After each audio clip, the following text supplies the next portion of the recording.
Let's talk about NFL Week 15 best bets. We have a little shortened list this week, but I'll let you go ahead and start. All right. You targeted this guy in your starts, but I have him in my best bets. Ooh, who's that?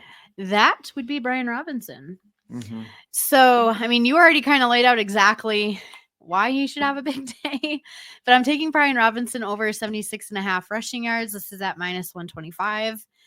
This defense has not been great at stopping the run, and Brian Robinson has been good at running the ball. Yeah. So I'll also sprinkle whatever you said, sprinkle a little on. Yeah. At over 100 yards, which is paying at plus 195. I like that. I think he could have a monster day.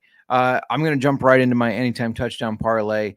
You know, Derrick Henry is currently tied for the most rushing touchdowns. I don't know if you remember, but on our AFC North episode, I gave out him to lead the league in rushing touchdowns at 6.5 to 1. He's tied right now for the most with Jalen Hurts, of all people.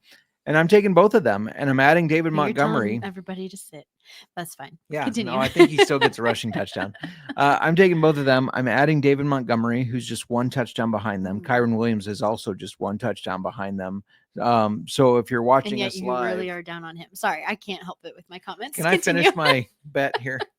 If you're watching us live right now, I would go ahead and add Kyren Williams in. I think he scores a touchdown tonight. If you're watching this after tonight and the game's already gone, then don't worry about that. You still got Derrick Henry, Jalen Hurts, David Montgomery.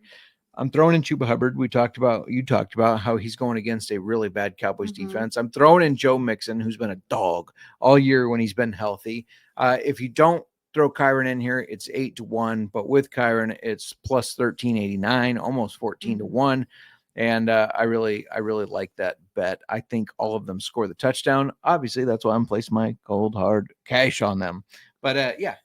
Can't believe you had to keep bringing up shitting on the guys that I'm throwing in there. Well, because you shit on them. So I have to we're going. We're moving on. I've got Jalen Waddle. He's you don't have him, but he's really stepped up the past few weeks and become more of the game plan for the Dolphins. He had over 4.5 catches. No, I'm taking him at over 4.5 catches at minus. You okay with that? I'm fine. We're getting on track. I'm taking him over 4.5 catches. This is at minus 115. It seems like an easy hit. He's gone over this 2 of the last 3 games, and the Texans defense is good at limiting the wide receiver 1. Yeah. They tend to allow more to the wide receiver 2. So week 13, Parker Washington had 6 catches for 103 yards. Week 12, it was Ridley with 5 catches for 93 yards. And then, so I think Waddle could be in for a good day there. So I would consider starting him as well. He's not on this start list, but. No, I like it. Good day for the Penguin. Jamie just bought Brian Robinson today for 2 late 2025 seconds in a single quarterback league because I needed to replace Walker. I think that's great value.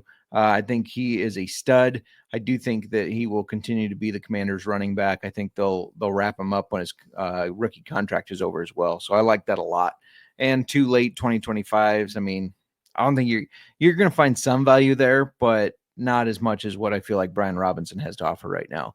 I'm going to go out by best against the spread plays because Miranda. Yeah. Still number 1 on Tally site. Thank you very much. Against the spread. Fighting off to hold on to that spot all through the year. I jumped down to number 2 for a little bit, but I'm back at number 1 and I'm going to keep it. This was a tough week, though. I don't love a lot of the games, but I do love the Commanders at minus 7.5 versus the Saints with all the Saints injuries. I do like the Broncos minus 4 because I believe that they will destroy the Colts. I like the Bills money line at plus 110 over the Lions. That's going to be a hell of a game. The Lions have faced some good teams, but I feel like they've not had the same schedule as the Bills. I think the Bills are going to kind of check them a little bit. Also, there's 2 Monday night games. I don't know if you knew this. the Bears, Vikings, and then the Falcons also play the Raiders. Mhm. I like Falcons at -4 too, but that one's on Monday night if you want to add that in. And then for my teaser that I normally give out, this is 3 teams, 6-point teaser. Falcons teased to +2, Broncos to +2. I already talked about them, and Commanders -5.5. You can get or -1.5. Sorry, you can get those at +160. I think that's easy money. So, if you're not as familiar with betting, what does this +160 mean? $10 will make you about $20.60 plus your $10 back. So not a bad bet to make for sure. Did you have something you wanted to add? I saw you No. scrolling along there. You're still trying to find out who you needed to check. I already did it. Oh, you already did.